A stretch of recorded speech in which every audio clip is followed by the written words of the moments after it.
Assalamualaikum warahmatullahi wabarakatuh.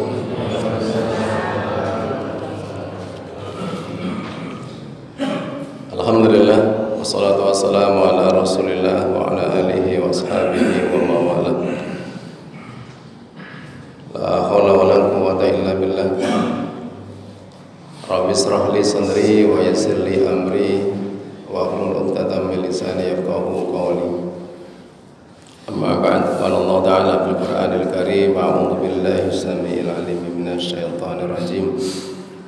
Bismillahirrahmanirrahim. Ya ayyuhalladzina amanu taqullaha haqqa tuqatih wa la tamutunna illa wa antum muslimun. Shadaqallahul 'azim. Para alim, para asatidz yang kami muliakan, hadirin jamaah kaum muslimin hafizakumullah. Sebelumnya mari kita awali dengan membaca basmalah dan doa. Bismillahirrahmanirrahim. Allahumma bika asbahna wa bika amsayna wa bika nahya wa bika namutu wa ilaikan nusyur. Allahumma inna nas'aluka ilman nafi'a wa rizqan thayyiban wa amalan mutaqabbalan. Allahumma arinal haqqa haqqan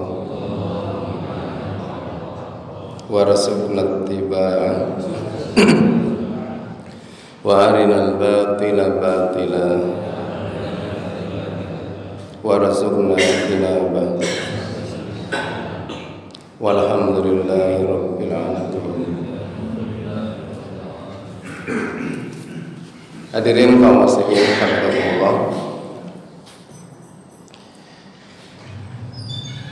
Puji dan syukur senantiasa kita panjatkan pada Allah Subhanahu wa taala. Dengan segala limpahan nikmat yang Allah berikan kepada kita semuanya.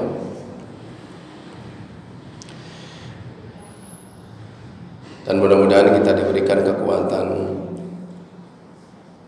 dibantu oleh Allah Subhanahu wa taala untuk senantiasa mensyukuri nikmatnya.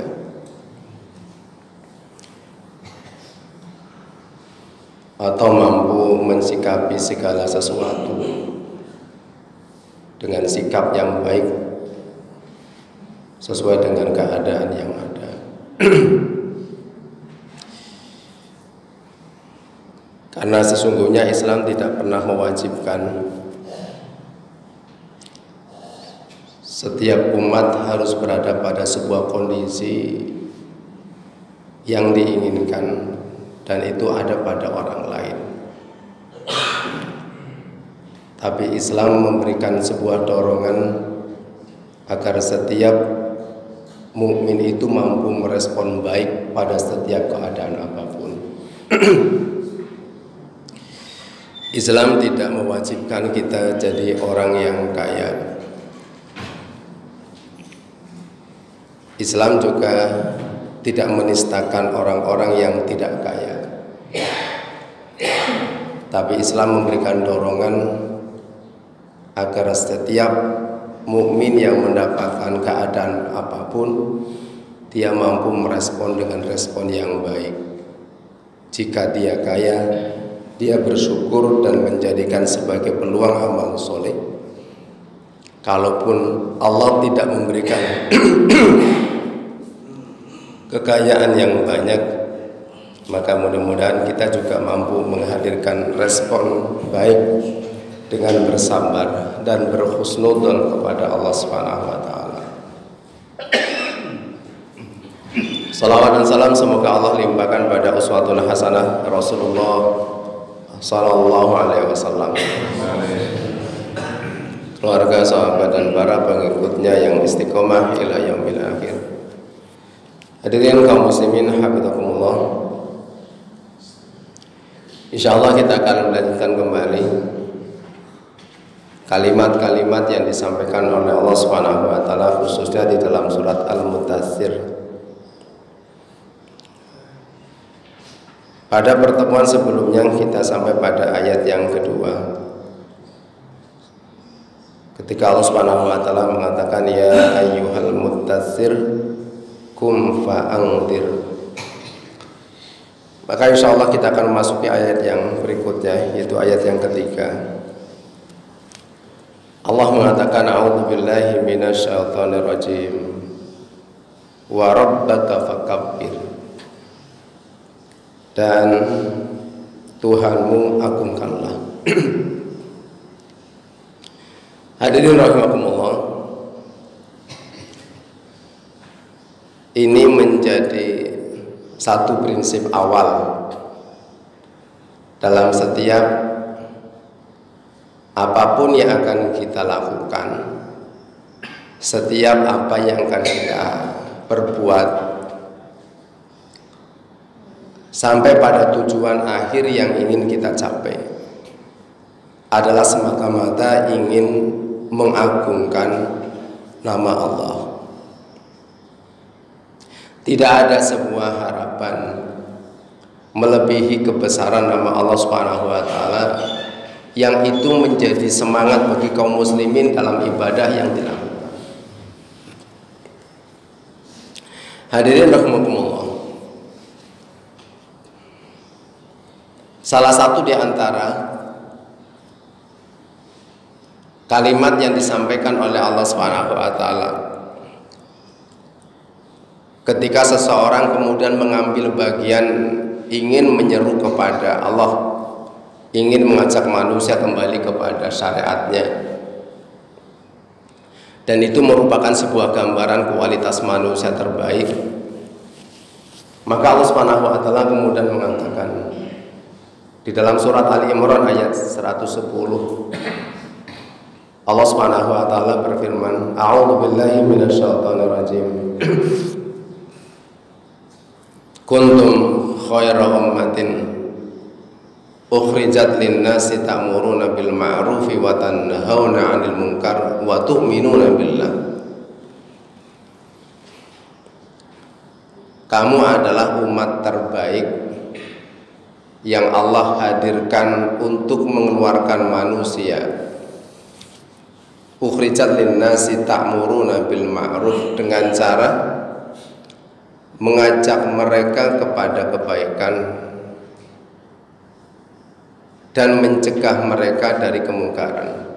Tujuannya apa? Satu, tu'minuna billahi wal yaumil akhir, yaitu kita mengajak mereka semata hanya ingin orang-orang yang kita ajak itu beriman kepada Allah. Sekali lagi hadirin, tentu setiap manusia itu memiliki interest, kalau memiliki kecenderungan, atau bahasa sekarang manusia itu memiliki afiliasi. Setiap diri kita itu punya wadah di mana kita merasa mampu mengaplikasikan sebuah kebaikan yang ingin kita lakukan. Tapi tujuan manusia untuk mengajak manusia itu bukan semata-mata memasukkan orang-orang dalam barisan kelompok kita.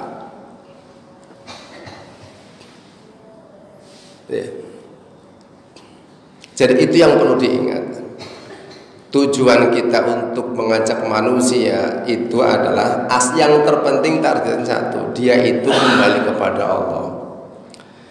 Alhamdulillah kalau dia ternyata masih dan mau kemudian masuk dalam barisan kita. Tetapi apakah menjadi tercela? Apakah kemudian kita anggap menjadi sebuah sia-sia ketika orang yang kita ajak dan pada saatnya dia mau melakukan apa yang kita ajak, dia menjadi orang baik, tapi ternyata afiliasinya tidak sama dengan kita. Kecewa enggak? Kecewa apa enggak, Pak? Itu yang perlu kemudian. Sebenarnya yang dicari oleh kita itu apa? Memang mengajak manusia atau menambah jumlah suara?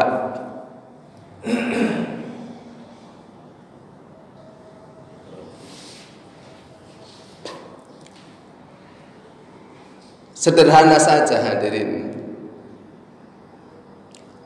Banyak orang-orang yang kemudian mereka lulus katakanlah dari pondok pesantren, yang mereka memiliki mungkin semacam panduan atau pegangan dalam sebuah manhaj itu. Tetapi pada akhirnya mereka kemudian menjadi orang-orang yang baik meskipun mereka tidak memiliki kesamaan dalam sikap misalnya. Ada mengambil mazhab Imam Syafi'i, ada yang mungkin Imam Ahmad atau Imam Hambali. Ya itu realitas lah. Realitas. Maka dikembalikan lagi bahwa tujuan kita ini satu, itu mengagungkan Allah, bukan mengagungkan diri kita sendiri gitu. Karena sangat mungkin seringkali contoh hadir, jangankan kita kemudian tidak merasa kecewa terhadap orang-orang yang kita ajak, ternyata kemudian pada akhirnya dia tidak masuk bagian dari lembaga yang kita masuki. Seringkali kemudian tanpa sadar ketika kita menyampaikan sebuah kebenaran atau kemudian menunjukkan seseorang pada kesalahan, itu substansinya sesungguhnya bukan apa yang ingin kita sampaikan, tapi tanpa sadar itu sesungguhnya ingin menempatkan dan menunjukkan siapa diri kita. Bukan menasehati, tapi sesungguhnya ingin menunjukkan siapa dirinya. Bukan memberikan satu arahan bimbingan, tapi ingin menunjukkan betapa hebatnya kita. Itu. Allah mengatakan, wa rabbaka fakabbir, dan Tuhanmu agungkanlah. Agungkanlah. Tidak ada niat untuk kemudian mengagungkan diri, mencari dan berusaha untuk kemudian menebarkan popularitas seorang manusia di hadapan manusia. Sebab apa? Yang muncul nanti adalah orang akan berada di zona aman ketika dia mendapatkan itu, dan dia akan merasa terancam ketika kemudian ada orang yang lebih dikenal. Ya enggak? Kalau tujuannya itu bukan lagi Allah, itu mesti dua keadaan ini. Yang merasa mendapatkan, dia berada di zona aman karena dia merasa kemudian mendapatkan itu. Ketika kemudian tidak mendapatkan, dia merasa di zona ancaman. Hadirin rahimakumullah, ada sebuah ungkapan mengatakan, Abdul Kabir kabir wa Abdul Saghiru saghir. Hamba dari yang maha besar besar, dan hamba yang kecil kecil. Semakin mulia, semakin jelas tujuan kita di dalam menyampaikan kebenaran Allah adalah semata-mata mengagungkan Allah, maka menjadi agung kita. Semakin kita ingin memperkecil tujuan yang sesungguhnya kepada Allah, maka semakin kecil kita. Hadirin Allah, semakin orang berusaha memuliakan Allah Subhanahu wa taala dengan syariatnya, maka semakin mulia orang yang berusaha memuliakan. Semakin tanpa sadar dia menghinakan Allah dengan cara hal-hal yang sangat murah itu, maka semakin hina dia di hadapan manusia. Iya. Hadirin rahimakumullah, ini yang perlu kita kuatkan hadirin. Termasuk posisi kita dalam kehidupan rumah tangga itu bukan untuk mengagungkan kita dengan sebagai seorang kepala rumah tangga, sehingga harus ditakuti, harus merasa bangga ketika perintah kita merasa ditaati, dan menjadi putus asa saat mereka kemudian tidak menuruti perintah kita. Coba untuk kemudian ini Kira-kira kalau misalnya istri anak kita disuruh kemudian nggak taat, itu kita merasa wibawa kita berkurang enggak? Rasa itu ada nggak kita? Ada. Kalau ada, itu berarti menjadi koreksi buat saya sendiri, kita semuanya. Sebenarnya kita ini sedang membenarkan, mengagungkan kebenaran yang kita sampaikan, atau ingin menunjukkan siapa diri kita itu dengan posisinya. Oh, itu hati, Pak, hati manusia itu bisa saja berubah. Ruh itu yang tidak boleh hilang.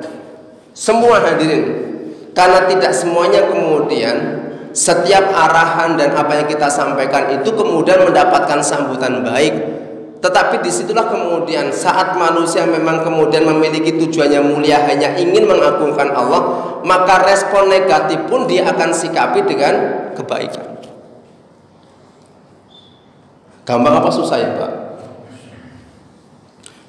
Kita ngomong baik, kok responnya nggak baik, tapi tetap bisa kita arahkan karena tujuannya semata-mata karena Allah. Gampang apa susah, Pak? Susah banget ya. Di situ menjadi koreksi, Pak. Kita sedang membesarkan nama kita. Kita ingin menegaskan eksistensi kita, legalitas kita sebagai orang pemimpin katakanlah, atau sedang menyampaikan kebenaran yang sesungguhnya kita ingin mengagungkan nama Allah. Hadirin rahimakumullah, ini yang disampaikan oleh Allah Subhanahu wa taala kepada Rasulnya. Karena pastinya hadirin, kebenaran itu akan tetap menjadi besar dan mulia meskipun manusia berusaha untuk menghinakan. Baik hadirin Allah. Kemudian di ayat-ayat berikutnya Allah Subhanahu wa taala kemudian memadukan tentang apa kalau bahasa kita itu? Tentang kekuatan batin dan performa lah. Di antara yang Allah sampaikan adalah setelah ayat yang ketiga, ayat keempatnya yang mengatakan wasiyabaka fatahhir, dan pakaianmu bersihkanlah. Ini kan performa ya, Pak.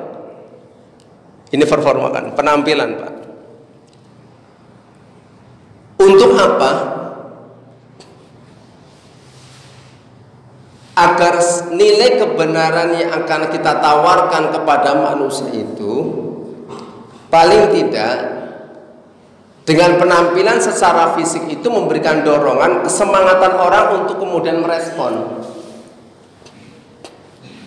Dan Allah memberikan itu hadirin. Jadi setiap penyeru kebaikan, setiap orang yang kemudian hadir dalam ruang-ruang kebaikan itu, yang tidak boleh lupa adalah dia harus dengan hadir penampilan atau penampilan secara lahiriah yang sangat baik. Ini Allah menyampaikan ini di dalam surat Al-A'raf kalau nggak salah. Allah mengatakan, ya bani Adam khudhu zinatakum inda kulli masjid. Allah memerintahkan khudhu zinatakum, ambillah pakaianmu, perhiasanmu yang terbaik ketika memasuki. Itu perintah, Pak. Itu perintah. Suasana ini harus diciptakan oleh umat Islam, Pak. Kita itu datang di mana dan mau melakukan apa itu. Jangan sampai kemudian suasana justru menjadi terbalik itu. Meskipun boleh, tapi jauh lebih pantaskah atau kemudian justru dianggap biasa ketika di rumah Allah seorang muslim kemudian berpenampilan yang baik, sementara kemudian ya kurang baik, maaf misalnya gitu, atau tidak sepantasnya, atau malah gini, kalah di tempat yang lain gitu. Coba, mohon maaf misalnya, apa yang kita pakai misalnya gitu, untuk kita ukur selama ini kemudian perbandingannya lebih indah mana, apa yang kita pakai ketika datang di masjid atau yang kita pakai ketika kita datang kondangan.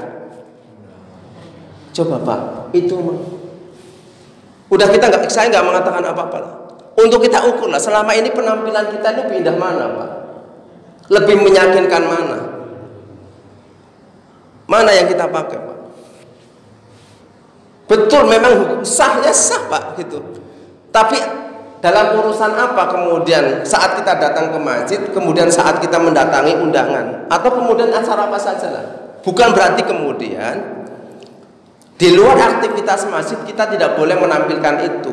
Tetapi kalau ternyata orientasinya orang lebih bersemangat untuk tampil indah, justru di ruang-ruang yang bukan notabene itu adalah suasana di mana dia harus membangun komunikasi dengan Allah, apakah tidak menjadi sesuatu yang aneh untuk kita ukur, Pak? Jadi sederhana saja, apa yang selama ini kita pakai di masjid itu minimal sama atau lebih rendah. Penampilan Islam untuk dirubah, Pak. Itu mentalitas, Pak. Kita ingin menampilkan wajah Islam itu dengan itu. Makanya Imam Malik, hadirin, Imam Malik itu suatu saat ketika Harun Ar-Rasyid itu datang, Pak. Semangatnya satu memang, waktu itu diarahkan untuk belajar kitab yang diajarkan oleh Imam Malik itu. Sang pengawal kemudian ngetuk rumah Imam Malik berkali-kali tidak dibuka-buka. Kemudian sampai kemudian sang pengawal itu mulai marah. Apa penjelasan Imam Malik? Kata beliau gini, bukan aku tidak mendengar kalau bahasa, tapi sebentar lagi kalimat-kalimat Allah dan kalimat Rasulullah itu akan keluar dari lisan saya. Karenanya aku ingin setiap kalimat Allah yang ucapkan, setiap kalimat Rasulullah saya baca itu keluar dari mulutku yang bau harum.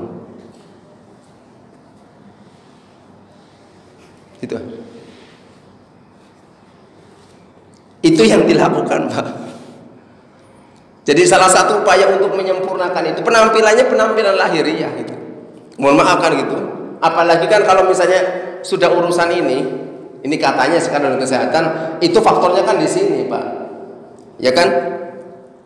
Sehingga ada juga orang-orang yang kemudian boleh jadi sudah gosok gigi misalnya kayak gitu. Sudah gosok gigi tapi memang ya mohon maaf, nafasnya memang tidak sedap untuk kemudian berdekatan dengan orang kayak gitu ketika mencari. Apalagi tidak sama sekali, hadirin itu.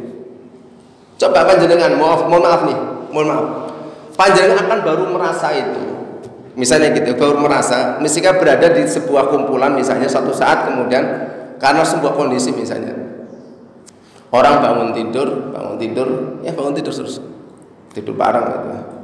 Kemudian panjenengan mandi, gosok gigi saja. Yang lain tidak, Pak. Saya yakin panjenengan merasakan bau tidak sedap enggak? Karena panjenengan dalam kondisi bersih, Pak. Artinya untuk merasakan, oh ternyata kalau saya tidak mandi, saya tidak ganti baju, saya tidak gosok gigi, ini bau kita. Hanya kemudian karena kondisinya pada bayarnya balang, bapak sama-sama memang tidak gosok gigi, ya memang tidak merasakan kayak gitu. Ini contoh. Dalam sebuah kesempatan yang lain, hadirin, ini disampaikan oleh Umar bin Khattab radhiyallahu anhu. Ketika kemudian dia berada dalam sebuah masjid bersama dengan sahabat yang lain di majlisnya Rasulullah SAW. Umar menceritakan, ini disampaikan dalam kitab Riyadhus Shalihin, bab tentang rukun iman, Islam, dan ihsan. Umar menyampaikan yang digambarkan ada sosok laki-laki yang tidak dikenali. Artinya Umar sangat mengenal, Pak. Umar itu sangat mengenal. Ini bukan orang Mekah, ini bukan orang Madinah. Ini bukan orang Madinah. Tapi bagaimana kemudian, atau bukan sahabat lah, tapi dari mana kemudian dia datang? Sementara kalau dia bukan orang sini, mestinya pakaiannya acak-acakan, bajunya kusut misalnya gitu, rambutnya mungkin tidak rapi. Tapi ini orang dekat. Memang kalau orang dekat wajar, Wong dia paling jalan, bajunya masih kelihatan rapi, rambutnya juga tersisir rapi. Ya orang dekat. Tapi orang jauh kok bajunya ini. Memang yang datang adalah malaikat Jibril dengan baju yang putih itu, kemudian rambut yang hitam, penampilan rapi, duduk di hadapan Rasulullah SAW. Ini salah satu di antara pelajaran bahwa ketika seseorang muslim itu datang di sebuah majlis, apalagi itu di tempat rumah Allah yang notabene kita akan melakukan satu komunikasi dengan Allah Subhanahu wa taala, maka hadirlah dengan penampilan yang hadirin rahimahullah.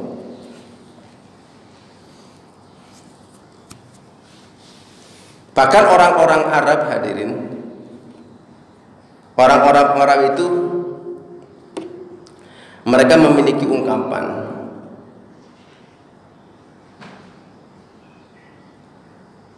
la talbas siyabaka ala maksiatin wala ala ghadratin.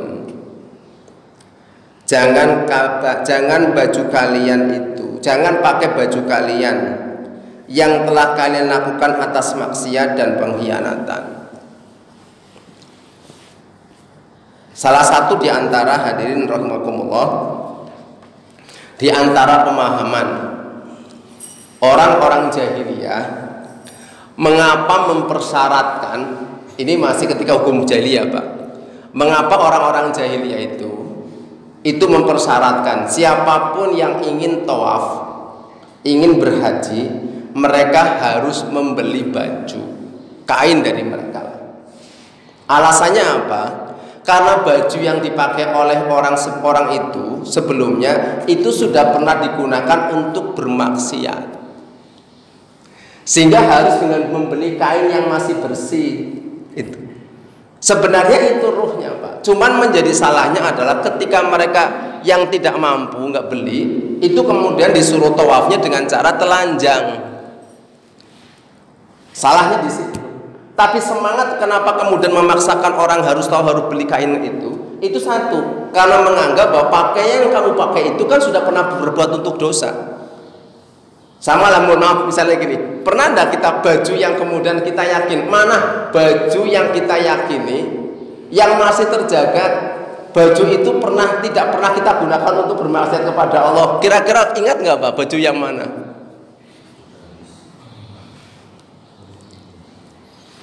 Ya kalau nggak sholat ini pakai gamis Pak, baru gue nggak sholat ngerasani, kira-kira berarti maksiat apa enggak ini? Kayaknya mana Pak? Coba. Itu yang dipahami orang jahiliyah begitu Pak, sedetail itu. Jadi disuruh melepaskan itu. Hadirin rahimakumullah. Bahkan seorang ada dalam sebuah syair mengatakan, idal mar'a lam yadnas minal lu'mi irduh fakullu rodaun yartadihu jamilun. Apabila seseorang tidak mengotori kehormatannya dengan sifat yang tercela, maka semua pakaiannya dikenakannya indah. Jadi menjadi indah penampilan seseorang itu kalau dia tidak mengotori dengan dosa, kalau bahasa kita. Hadirin mana? Hadirin rahimakumullah. Makanya kemudian di ayat yang kedua, yang ayat kelima mengatakan farrujza fahjur, dan perbuatan dosa tinggalkanlah. Hadirin rahimakumullah, di antara perkara yang kedua. Jadi kalau ini Pak, kalau bisa gambarkan antara ayat yang keempat dengan ayat yang kelima, ayat yang keempat itu bicara tentang menghiasi diri dengan cara memperindah penampilan kita. Kalau ayat 5 itu perintahnya adalah farrujza fahjur, itu meninggalkan dosa, membersihkan suasana batin. Dua-duanya harus dilakukan Pak. Tapi kira-kira lebih penting mana? Bukan penting, penting semuanya dalam syariat. Yang didahulukan mana? Penampilan lahiriah dulu atau membersihkan jiwa kita dari dosa? Yang kedua Pak. Mohon maaf. Kalau panjenengan misalnya sudah tahu perilakunya, katakanlah, misal ada seorang pejabat yang punya kedudukannya tinggi Pak, misalnya kepala dinas gitu. Tapi panjenengan tahu, maaf bukan suudon, ini sudah dipahami, orang itu sebetulnya nggak punya prestasi, bahkan ujiannya ternyata kalah lah gitu seleksinya, tapi dia jadi. Kira-kira penampilan indahnya dengan emblem yang dipakai itu membuat panjenengan bahagia, tenang, atau kemudian mencibir?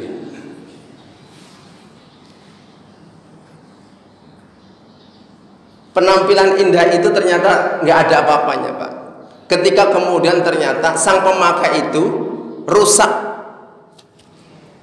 akhlaknya. Ini yang disebut dengan at-tahalli wat-takhalli. Ya, jadi dia harus wat-takhalli itu artinya gini Pak, membersihkan suasana batin dulu, baru kemudian memperindah.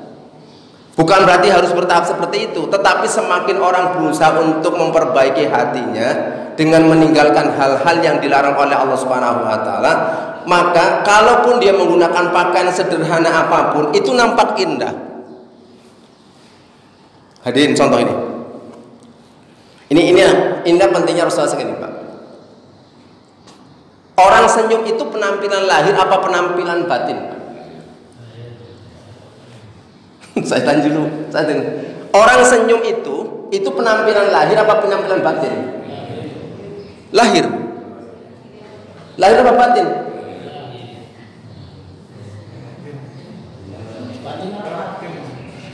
Iya betul, batin nggak kelihatan Pak, mana batin bisa senyum gitu.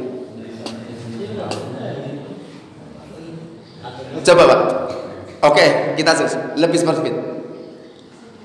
Orang yang kan ada istilah senyum yang ramah, ada senyum sinis. Sama-sama senyum Pak.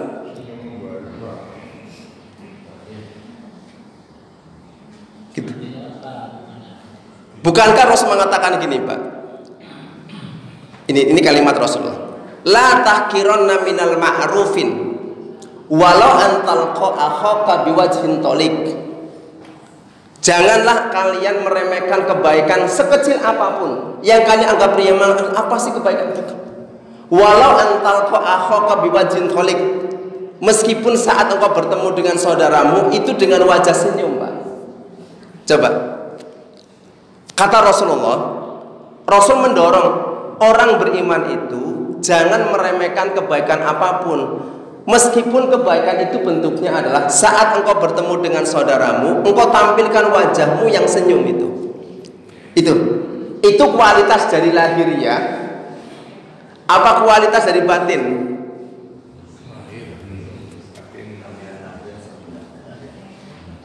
Itu batin Pak. Karena orang gini Pak Adin, senyum itu bukan karena dilandasi, yang disenyumi itu orang yang kita sukai.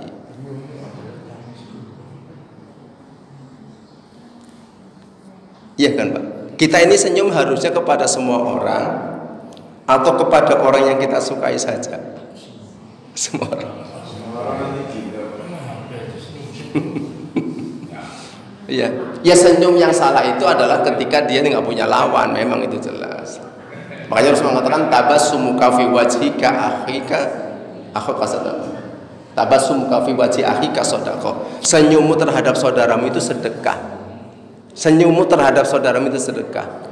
Mungkinkah orang yang kemudian hatinya tidak nyaman dengan orang yang ditemui lantas dia senyum? Mungkin nggak?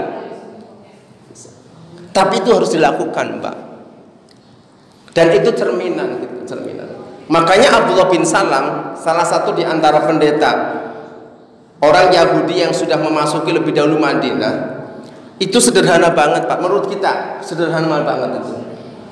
Saat melihat wajah Rasulullah mengatakan, Rasulullah masuk Pak dari Madinah. Ini pendeta Pak, pendeta Yahudi.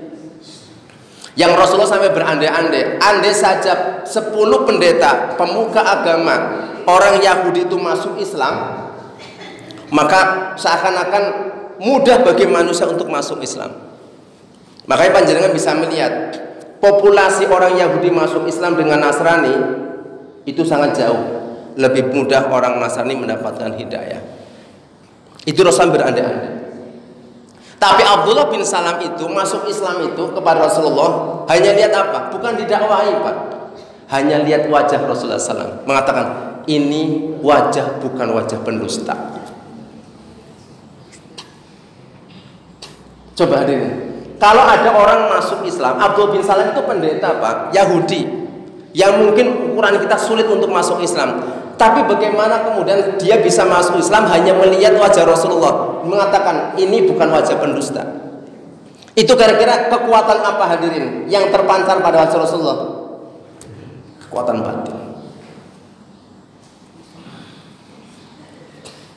Kekuatan. Bahkan sampai Rasulullah hadirin, kekuatan wajahnya itu, kekuatan batinnya itu. Tidak usah batinnya hadirin. Kekuatan wajahnya Rasulullah, ketampanannya itu kan membuat diantara para sahabat tidak mampu untuk melihatnya, Pak. Coba, Rasulullah tampan, misalnya beda dengan ketampanan Nabi Yusuf. Kalau ketampanan Nabi Yusuf itu mempesona, semua orang mesti akan melihat, Pak. Mempesona itu. Tapi ketampanan Rasulullah itu justru membuat diantara sebagian sahabat tidak mampu menatap wajah Rasulullah. Kira-kira sampean milih sing endi kira-kira? Wajah sampean kayak Amitabh Bachchan apa Amit-Amit?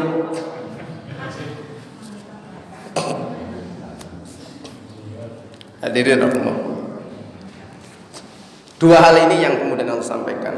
Jadi ayat 4 itu adalah penampilan secara lahir ya. Sementara di ayat yang kelima adalah penampilan secara batin.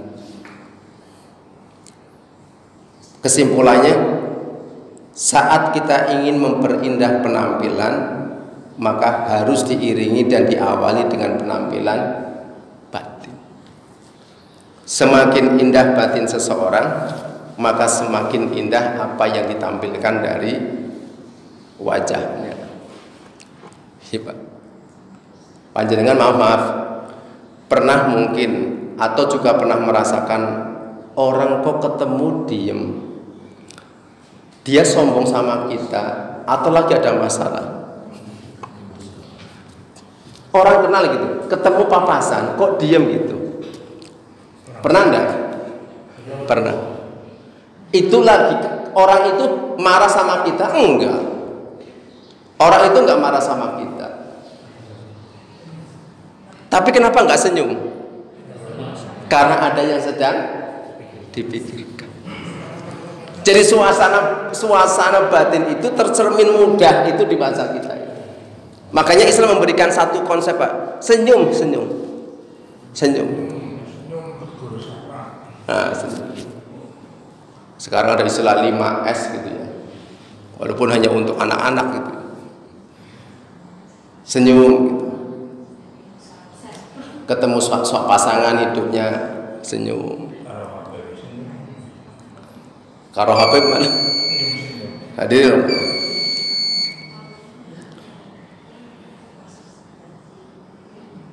Ayat berikutnya kemudian Allah mengatakan, wala tamnun tastaksir. Janganlah kamu memberi dengan maksud memperoleh balasan yang banyak. Hadirin rahmatullah, ini salah satu di antara tujuan, Pak. Kebaikan apapun yang ingin kita berikan kepada manusia itu tujuannya hanya satu, kembali mengagungkan Allah. Alhamdulillah kalau kita mendapatkan apresiasi kebaikan dari orang yang kita berikan kebaikan itu. Tapi jika tidak, apakah kemudian kita putus asa? Orang itu boleh pamrih, orang itu boleh berharap, tapi kepada selain Allah. Di surat Al-Insan Allah Subhanahu wa taala mengatakan, innama nut'imukum liwajhillahi la nuridu minkum jazaa'an wala syukura. Sesungguhnya kami memberikan makanan kepadamu hanyalah untuk mengharapkan keridhaan Allah.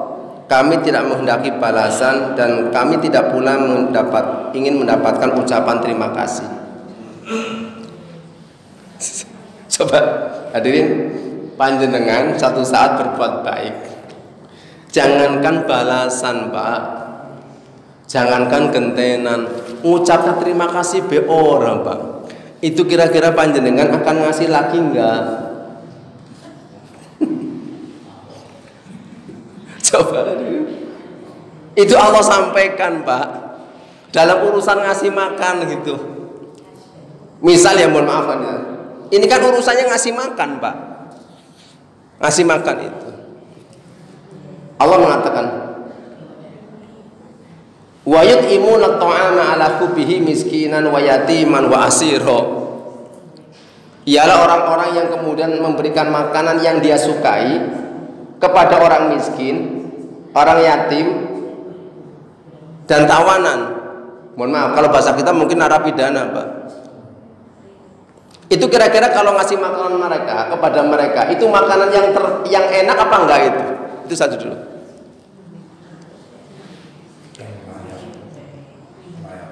Kalimatnya bukan yang layak, hadirin. Betul layak mungkin. Cuma layaknya apa? Kata Allah, ala hubbi, yang dicintainya, Pak.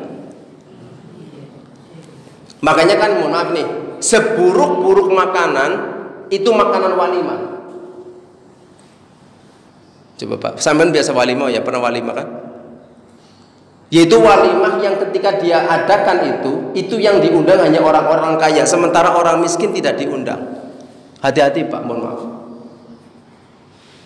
Coba, panjenengan hajatan Pak, meskipun dengan ukuran terbatas, tapi pastikan bahwa justru orang-orang yang tidak mampu itu, orang miskin, anak yatim, itu mendapatkan walimah kita. Bukan justru malah yang banyak orang kaya menyisakan banyak orang miskin, yatim yang tidak mendapatkan dari walimah kita. Dan itu kata Rasulullah, itu seburuk-buruk. Mohon maaf. Silakan Bapak. Orang hajatan sampai di gedung-gedung, walimah tetap di rumah ada. Pertanyaannya, di antara orang-orang miskin itu merasakan walimahnya dari kita enggak?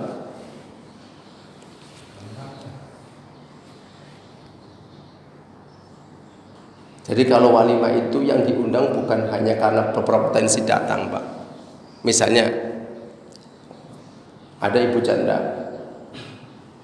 dia dapat walimah. Ada anak yatim. Anak yatim kan, Pak? Kan tidak punya bapak. Sing diundang siapa? Wong anaknya cilik-cilik, Pak. Kalau kan tidak semua orang masyarakat ini. Kalau di tempat kami biasa, Pak, di Yerusalem itu biasa. Angger bapaknya orang setara karena udur, anaknya mangkat, Pak. Anaknya mangkat. Nah, jadi kan orang ya, Pak. Ya orang diundang juga, kan orang diundang juga. Salah satunya itu hadirin. Tetapi kemudian Allah mengatakan, Pak, orang miskin yang sudah dikasih makanan enak, anak yatim yang sudah dikasih makan enak, bahkan kemudian tawanan itu. Jadi narapidana itu memang orang yang bersalah. Tapi dalam urusan makan, mereka harus mendapatkan makanan yang enak. Makanan enak kira-kira, Pak? Dan itu kezaliman yang besar. Kalau pemerintah negara ini justru memperlakukan para tawanan itu tidak mendapatkan makanan yang enak. Jadi salah, Pak. Dosa itu. Kabarnya sih dulu pernah dengar, katanya uang lawuhnya lumayan tinggi, Pak. Tapi teman saya cerita, saya nggak usah nyebutkan, Pak. Nggak usah cerita ya. Itu makanan dipangan, orang dipangan ngelih, dipangan gawe banjur. Rasulullah SAW itu mengajarkan kepada kita terhadap tawanan itu. Suatu saat Sumamah itu pernah berusaha untuk membunuh. Pada akhirnya kemudian masuk Islam. Umar us keting nemen, Pak. Kalau mengatakan, "Dah ini ya Rasulullah, serahkan itu kepadaku biar aku penggal." Rasulullah disuruh diikat. Tapi apa yang dilakukan Rasulullah nyuruh kepada sahabatnya untuk mengambil susu di rumahnya. Hadirin, apunten Pak Haji dan Suatu saat waliyadzubillah, ada orang ngambil kotak infak tertangkap basah. Kira-kira tangannya nyong posisi mendaratkan di wajahnya enggak? Boleh enggak kayak gitu? Anak maling ketangkep basah, Pak. Kira-kira dikepreti oleh orang? Aja meneh dijotosi lah, kepret bae oleh orang, Pak. Gitu ya. Itu, Pak. Mohon maaf itu. Dalam Islam, Pak, malah justru harusnya dikasih makanan. Bisa orang yang kayak Pak?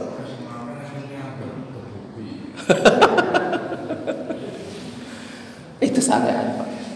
Jadi tidak ada yang kemudian satu. Betul, Pak. Iya, itu enggak terlepas itu, Pak. Karena itu pernah terjadi, Pak. Pernah terjadi. Di saat perang Badar itu, di antara intelijen Rasulullah SAW itu menangkap orang, Pak. Menangkap orang. Saat itu kemudian Rasul belum tahu, Rasul sedang sholat. Itu oleh sahabat digebuki, Pak. Dia ngaku, saya bukan bagian dari musuh. Tapi digebuki. Begitu dia bohong, malah digebuki, Pak. Begitu ngaku bohong, Pak. Ngaku bohong. Terus mengatakan, saat dia berkata jujur, kalian pukuli. Saat dia berbohong, kalian berhenti. Coba deh. Makanya belajar bagaimana cara ngorek orang untuk jujur itu seharusnya. Itu Rasulullah punya cara, Pak. Pengen belajar, Pak. Belajar seseorang nanti sampai rampung. Itu. Bagaimana orang menutupi kebohongan itu sampai berbulan-bulan itu. Coba deh. Itu kan menambah dosa. Tapi Rasul nggak pernah ngomong kamu itu bohong. Nggak ada kalimat itu, Pak. Pada akhirnya orang itu sadar. Udah pernah dengar kisah, Pak? Satu saat orang mau jujur, Pak. Setelah sekian lama dia itu bohong. Satu hadirin, orang-orang itu pengen jujur hanya satu, di hadapan orang yang dianggap jujur. Mana ada orang mau jujur di hadapan orang yang biasa dusta, Pak? Itu ya. Jadi kalau misalnya, mohon maaf, anak saya itu ketika melakukan kesalahan dia mau jujur. Kenapa? Karena lihat bapaknya yang biasa goroh, nggak punya kehormatan gitu, nggak punya wibawa. Itu salah satu modal. Ya.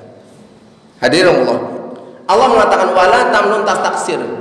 Jangan engkau berharap untuk mendapatkan balasan. Sampai Allah mengatakan tadi, innama nut'imukum liwajhillahi la nuridu minkum jazaa'an wala syukura. Saat kita memberikan makanan itu, jangankan berharap balasan, ucapan terima kasih pun tidak. Itu yang membuat nanti kita tidak pamrih. Orang akan terus memberikan kebaikan itu. Urusannya tadi kembali kepada Allah Subhanahu wa taala. Orang terima ya silakan, nggak terima juga nggak apa-apa kan. Kan tidak ada sebuah prestasi seseorang itu diukur oleh keadaan manusia. Nggak ada, Pak. Nggak ada istilah manusia yang gagal dalam perjuangannya. Kata Rasulullah, kelak nanti di akhirat ada nabi yang berjalan sendirian. Ada yang nabi kemudian diikuti satu orang. Itu panjenengan nabi gagal bukan? Kan kurang ajar kalau ada yang mengatakan itu nabi gagal dalam dakwahnya. Gimana gagal? Enggak. Nilai Allah itu bukan berapa banyak umat yang, ya meskipun Rasul mengatakan bangga. Ya meskipun sekarang misalnya gitu, pemilihan si menang apakah kemudian yang terbaik? Kalau bukan dikatakan penjajah demokrasi. Apa nih, Pak? Rolas lawan siji kira-kira uteknya ngendi gitu. Orasa pemilu lah, Pak. Itu kan penjajahan demokrasi panjenengan. Saya tidak mengatakan dukungan tidak dengan dukung, Pak.